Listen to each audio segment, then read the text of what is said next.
Hello, hello, I'm Kylie of Kylie M Interiors, online paint color consultant, e-design expert, and creator of the blog Kylie M Interiors, where you'll find tons of budget-friendly inspiration and color ideas for your home. Today we're going to look at Benjamin Moore Amherst Gray. As you can see, Amherst Gray is a killer dark charcoal paint color. Now, if you know much about grays, you'll know that they will have undertones, blue, green, or purple. Amherst Gray has a subtle green undertone. Now, a lot of grays can flex into the others. They could easily pick up blue or purple. Not this one. Amherst Gray is quite committed to its green. That's not to say it shows up to the party in like a super obnoxious way, but it's there. Now, as far as LRV goes, Amherst Gray sits at 19. A quick refresher on LRV is that its light reflectance value. It tells you how light or dark a paint color is on a scale of 0, which is black, to 100, which is white. So with this guy sitting at 19, he's in the medium dark range. When we get into the dark range, those are colors you have to worry about flashing black. Amherst Gray will not flash black. It will always hold its charcoal weight, but it is pretty killer dark. Now, the best way to pick a paint color, especially grays, because there's so much variation, is with comparison.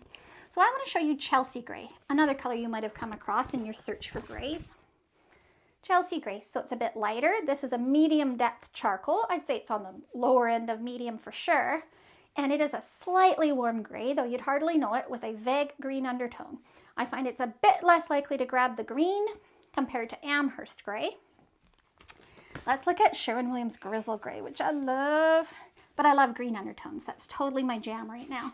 So Grizzle Gray is darker and it has more green. So it might show you how much green is in Amherst, but how it still acts like a charcoal paint color. It will not be a green paint color. One more, Gauntlet Gray by Sherwin-Williams. So this will show you the two types of grays, which I find very interesting.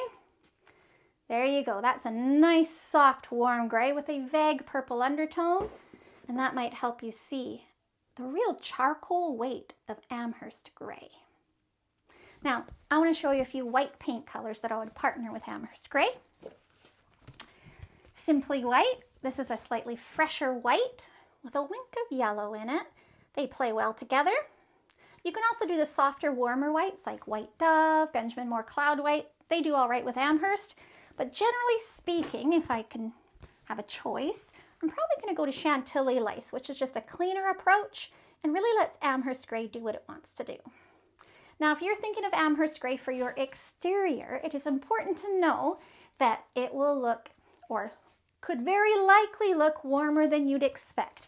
It won't be a super grayish color, but it can often look like a warmer gray, and that green undertone can rise up and surprise you. So you really need to make sure that your roof, your stone, your brick, gotta make sure that those jibe with the green undertone because it's not going anywhere. So that's Benjamin Moore Amherst Gray. I hope you enjoyed it. I do have tons, like literally hundreds of color reviews on my blog. You can follow me on Instagram, and I do hope you'll subscribe to my YouTube channel. Thank you for watching.